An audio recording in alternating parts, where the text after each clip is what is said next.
প্রথমে দেখে নেব 30টি তাজা সংবাদ। শুরুতেই শিরোনাম। 4 বছর পর বঙ্গে চালু হচ্ছে 100 দিনের কাজ। কোদাল নিয়ে মাঠে নেমে কর্মীদের বার্তা মন্ত্রী দিলীপের। ভয়ঙ্কর দুর্নীতি ফাঁস, 173 পুরুষের অ্যাকাউন্টে দিনের পর দিন লক্ষ্মী ভাণ্ডারের টাকা। পেছনে তৃণমূলের কোন বড় মাথা? বাংলায় চালু হচ্ছে আয়ুষ্মান ভারত। কারা পাবেন বছরে 5 লক্ষ টাকার ফ্রি চিকিৎসা ও স্বাস্থ্য বীমা? গরিবের রান্নাঘরে কেন্দ্রের বড় কোপ। বছরে 9টি নয়, এবার মিলবে মাত্র 4টি ভর্তুকিযুক্ত সিলিন্ডার। সিআইডির হানায় কেন তোলপাড় মমতার উঠোন? তৃণমূলের দলীয় কার্যালয়ে কেন চলছে ম্যারাথন তল্লাশি? 4 বছর পর আবার শুরু 100 দিনের কাজ। গরিবদের জন্য 125 দিনের কাজের ঘোষণা দিলীপ। বিদ্যুৎ বিলে নয়া মোড়, সরকারি দপ্তরে সক্রিয় হচ্ছে স্মার্ট মিটার। বাড়ি বাড়ি কবে? আমাদের কাছে ওয়াশিং মেশিন নেই, মমতার ঘরে ফেরার জল্পনায় বড় শর্ত প্রদেশ কংগ্রেসের। তৃণমূলে বড়সড় ভাঙন, ইন্ডিয়া জোটের বৈঠকে ঐক্যের বদলে রাহুলের কড়া নিশানায় জোড়াফুল। পরিস্থিতি বেগতিক, সরানো শুরু হয়েছে আসবাবপত্র। এই বাড়িটা ছাড়তে হচ্ছে মমতাকে। কালীঘাটে তৃণমূলের দলীয় অফিসে ও অভিষেকের অফিসে সিআইডি তল্লাশিতে কোন গুরুত্বপূর্ণ ফাইল উদ্ধার? রাজ্যের গরিব মানুষের বাংলার বাড়ি প্রকল্পে ভয়ঙ্কর দুর্নীতি। এসআইআরে বাদ যাওয়া কেউ সুবিধা পাবে কি শাস্তির খাড়া? মুখ্যমন্ত্রীর বিরাট ঘোষণা। বিগ ব্রেকিং, কালীঘাটে মমতার বাড়িতে সিআইডি। কিসের তদন্তে এত তোড়জোড়?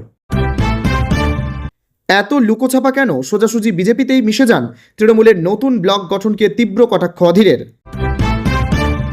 নিট পরীক্ষার প্রশ্নপত্র সামলাবে বায়ুসেনা, নজিরবিহীন সিদ্ধান্ত কেন্দ্র সরকারের। জরিমানা দেওয়ার জন্য প্রস্তুত থাকুন। জমি জবরদখল মামলায় তৃণমূল সাংসদ ইউসুফ পাঠানকে বার্তা দিল হাইকোর্ট। বুলডোজারে গুড়িয়ে গেল অবৈধ মন্দির মসজিদ। জয়পুরে উত্তেজনা, বন্ধ ইন্টারনেট। এতক্ষণ শুনছিলেন সংবাদ শিরোনাম, এবার আসছি বিস্তারিত খবরে। ভিডিওটি ভালো লাগলে লাইক করুন এবং আমাদের ইউটিউব চ্যানেলটি সাবস্ক্রাইব করে আমাদের সঙ্গে থাকুন। পরবর্তী আপডেটের জন্য ধন্যবাদ। হাতে কোদাল, পাশে জব কার্ডধারী শ্রমিকরা। দীর্ঘদিন বন্ধ থাকার পর 100 দিনের কাজ ফের চালুর সূচনা লগ্নে একেবারে মাঠে নেমে কাজের বার্তা দিলেন পঞ্চায়েত মন্ত্রী দিলীপ ঘোষ। হাওড়া জেলার উলুবেড়িয়া ব্লকের জোয়ারগড়ি গ্রাম পঞ্চায়েত এলাকায় মহাত্মা গান্ধী জাতীয় গ্রামীণ কর্মসংস্থান নিশ্চয়তা প্রকল্পের পুনরায় সূচনা অনুষ্ঠানে কোদাল হাতে দেখা যায় তাকে। শ্রমিকদের সঙ্গে কথা বলার পাশাপাশি প্রতীকীভাবে মাটি কেটে কাজেরও সূচনা করেন মন্ত্রী। মঙ্গলবার জোয়ারগড়ি গ্রাম পঞ্চায়েত এলাকায় মাটি কাটা কাজের মাধ্যমে প্রকল্পের উদ্বোধন করা হয়। সরকারি সূত্রে জানা গিয়েছে, 2022 সালের মার্চ মাস থেকে বিভিন্ন অভিযোগ ও প্রশাসনিক জটিলতার কারণে পশ্চিমবঙ্গে এই প্রকল্পের কাজ বন্ধ ছিল। অবশেষে কেন্দ্রের অনুমোদনের পর 9 জুন 2026 থেকে ফের চালু হয়েছে 100 দিনের কাজ। অনুষ্ঠানে উপস্থিত ছিলেন প্রশাসনের বিভিন্ন আধিকারিক, পঞ্চায়েত প্রতিনিধি এবং এলাকার বহু জব কার্ডধারী শ্রমিক। উদ্বোধনী অনুষ্ঠানে মন্ত্রী দিলীপ ঘোষ বলেন, গ্রামীণ এলাকার মানুষের হাতে কাজ পৌঁছে দেওয়াই সরকারের অন্যতম প্রধান লক্ষ্য। প্রকল্পের মাধ্যমে কর্মসংস্থানের পাশাপাশি জল সংরক্ষণ, গ্রামীণ পরিকাঠামো উন্নয়ন এবং সম্পদ সৃষ্টির কাজও এগিয়ে যাবে বলে তিনি আশাবাদী। দীর্ঘদিন ধরে কাজ বন্ধ থাকায় যে সমস্যার মুখোমুখি হতে হয়েছে সাধারণ মানুষকে, তা দূর করতেই এই উদ্যোগ বলে জানান তিনি। 8 জুন কেন্দ্রীয় গ্রামীণ বিকাশ মন্ত্রী শিবরাজ সিং চৌহান একটি চিঠির মাধ্যমে পশ্চিমবঙ্গের মুখ্যমন্ত্রী শুভেন্দু অধিকারীকে রাজ্যে পুনরায় 100 দিন কাজ শুরুর কথা জানিয়েছেন। চলতি 2026 সালের জুন মাসের জন্যই কেন্দ্রীয় মন্ত্রক বাংলায় 153 লক্ষ শ্রম দিবসের অনুমোদন দিয়েছে।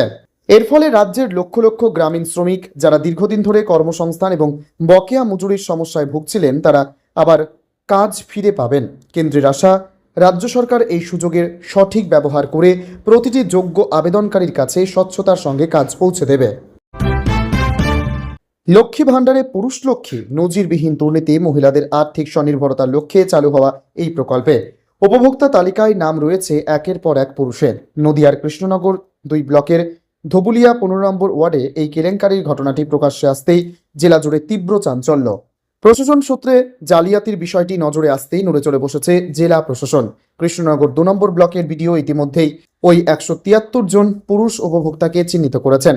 তাদের নাম তালিকা থেকে অবিলম্বে বাতিলের জন্য জেলা শাসকের কাছে লিখিত আবেদন জানানো হয়েছে। সবচেয়ে বড় কথা, এই জালিয়াতিটি ঘটেছে রাজ্যের প্রাক্তন মন্ত্রী উজ্জ্বল বিশ্বাসের বিধানসভা এলাকার অন্তর্গত কৃষ্ণনগর 2 ব্লকে। প্রশাসনিক তদন্তে জানা গেছে, গত ফেব্রুয়ারি মাস থেকে এই 173 জন পুরুষের নাম অত্যন্ত পরিকল্পিতভাবে লক্ষ্মী ভাণ্ডারের উপভোক্তা তালিকায় অন্তর্ভুক্ত করা হয়েছিল এবং গত কয়েক মাস ধরে তাদের ব্যাংক অ্যাকাউন্টে সরকারি টাকাও পাঠানো হয়েছে। এই দুর্নীতির নেপথ্যে যার নাম জড়িয়েছে তিনি হলেন বিডিও অফিসের কম্পিউটার অপারেটর। জানা গিয়েছে ধুবুলিয়া পঞ্চায়েত অফিসে কর্মরত এই ভোলা শিলি ক্ষমতার অপব্যবহার করে পোর্টালের ব্যাক এন্ড থেকে পুরুষদের নাম মহিলাদের তালিকায় ঢুকিয়ে দিয়েছিলেন। সরকারি প্রকল্পের টাকা তছরূপ করে ভোলা বিপুল সম্পত্তির মালিক হয়েছেন বলেও স্থানীয় সূত্রে অভিযোগ। এলাকায় তার একাধিক বিলাসবহুল বিরাট বাড়ি রয়েছে, যা দেখে চোখ কপালে উঠেছে প্রতিবেশীদেরও। একটি সরকারি প্রকল্পের সুবিধা কিভাবে পুরুষদের অ্যাকাউন্টে চলে গেল এবং এর পেছনে কোনো বড়সড় চক্র কাজ করছে কিনা তা খতিয়ে দেখতে উচ্চ পর্যায়ে তদন্ত শুরু করেছে নদিয়া জেলা প্রশাসন। একই সাথে বাকি ব্লকগুলোতেও উপভোক্তাদের তালিকা নতুন করে যাচাই করার সিদ্ধান্ত নেওয়া হয়েছে। আয়ুষ্মান ভারত প্রধানমন্ত্রী জন আরোগ্য যোজনা প্রকল্পের গরিব ও নিম্ন আয়ের পরিবারকে বছরে 5 লক্ষ টাকা পর্যন্ত ক্যাশলেস চিকিৎসা ও স্বাস্থ্য বীমার সুবিধা দেওয়া হয়।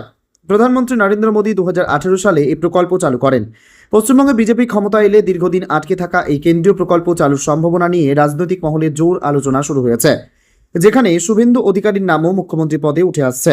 যাদের পরিবারের বার্ষিক আয় 2.5 লক্ষ টাকার বেশি অথবা 2-4 চাকার গাড়ি কিংবা মাছ ধরার নৌকো রয়েছে, তারা সাধারণত এই প্রকল্পের সুবিধা পাবেন না।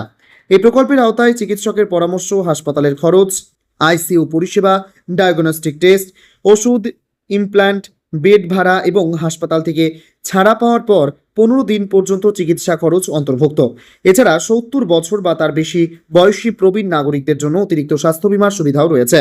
যেসব পরিবার আগে থেকে আয়ুষ্মান ভারতের সুবিধা পাচ্ছেন তাদের প্রবীণ সদস্যরা বছরে অতিরিক্ত 5 লক্ষ টাকা, যাদের সিজিএইচএস, ইসিএইচএস বা সিএপিএফ এর সরকারি স্বাস্থ্য বীমা রয়েছে, তারা যে কোনো একটি প্রকল্প বেছে নিতে পারবেন। তবে প্রাইভেট স্বাস্থ্য বীমা বা ইএসআই থাকলেও আয়ুষ্মান ভারতের সুবিধা আলাদাভাবে পাওয়া যাবে।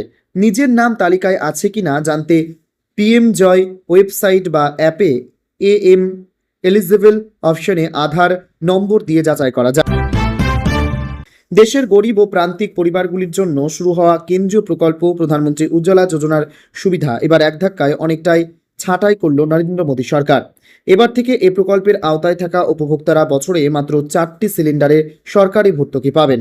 এতদিন পর্যন্ত উজ্জ্বলা যোজনার গ্রাহকেরা বছরে 9টি করে ভর্তুকিযুক্ত রান্নার গ্যাসের সিলিন্ডার পাওয়ার অধিকারী ছিলেন। গ্যাসের দাম নতুন করে বৃদ্ধি পাওয়ার ঠিক দুদিনের মাথায় কেন্দ্রের এই নতুন সিদ্ধান্তের ফলে গ্রামীণ ও দুস্থ পরিবারগুলির রান্নাঘরের বাজেট যে এক লপ্তে অনেকটাই বেড়ে যাবে তা বলাই বাহুল্য। একটি সর্বভারতীয় সংবাদ সংস্থা কেন্দ্রীয় পেট্রোলিয়াম এবং প্রাকৃতিক গ্যাস মন্ত্রকের অতিরিক্ত সচিব প্রবীণ মাল খানুজার বক্তব্য উল্লেখ করে এই খবরটি প্রকাশ্যে এনেছে।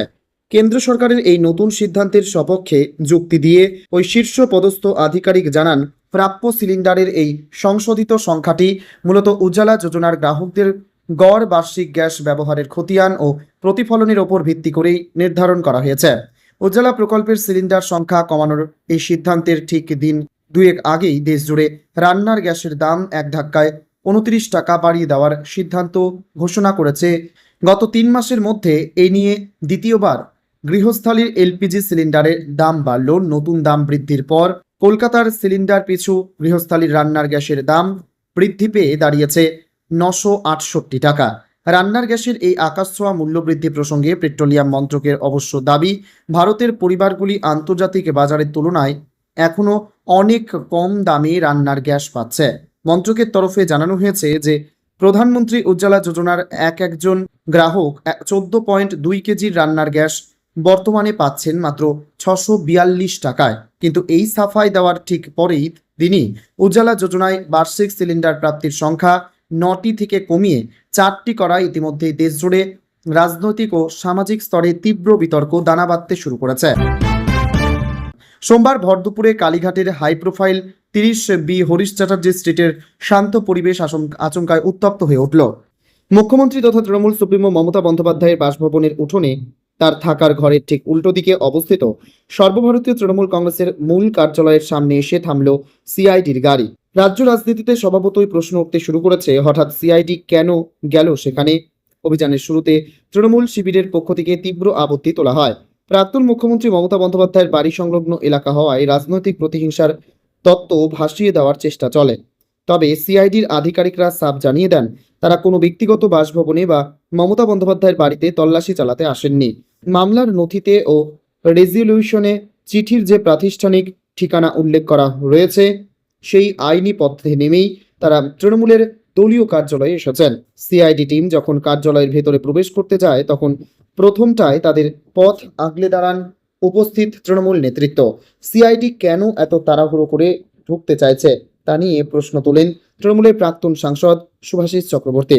তিনি কার্যালয়ের বাইরে বেরিয়ে এসে স্পষ্ট জানান, সিআইডির নোটিশে যার নাম রয়েছে তিনি এই মুহূর্তে কলকাতায় নেই, রাজনৈতিক কর্মসূচির দরুন দিল্লিতে অবস্থান করছেন। পাল্টা জবাবে সিআইডি আধিকারিকরা নিজেদের অনমনীয় মনোভাব প্রকাশ করেন। গোয়েন্দারা স্পষ্ট ভাষায় জানিয়ে দেন, তদন্তের স্বার্থে আপনাদের আগাম তথ্য দেওয়ার দায়িত্ব আমাদের ছিল, তা আমরা পালন করেছে, কিন্তু তল্লাশি চালানোর জন্য আমরা কারো অনুমতির অপেক্ষায় বসে থাকব না। ঘটনার সূত্রপাত বিধানসভার বিরোধী দলনেতা নির্বাচনের সময় তৃণমূল বিধায়কদের স্বাক্ষরে বড়সড় গরমিল ধরা পড়ার পর দলের দুই বিদ্রোহী বিধায়ক ঋতব্রত বন্দ্যোপাধ্যায় ও সন্দীপন সাহা বিষয়টি নিয়ে সরব হন। তাদের অভিযোগের ভিত্তিতে বিধানসভার সচিব একটি এফআইআর দায়ের করেন।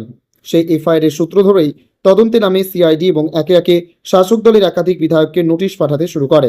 এই তদন্তেরই অংশ হিসেবে অভিষেকের বাড়িতে গিয়ে নোটিশ দিয়েছে সিআইডি, বারবার তলবও করা হচ্ছে।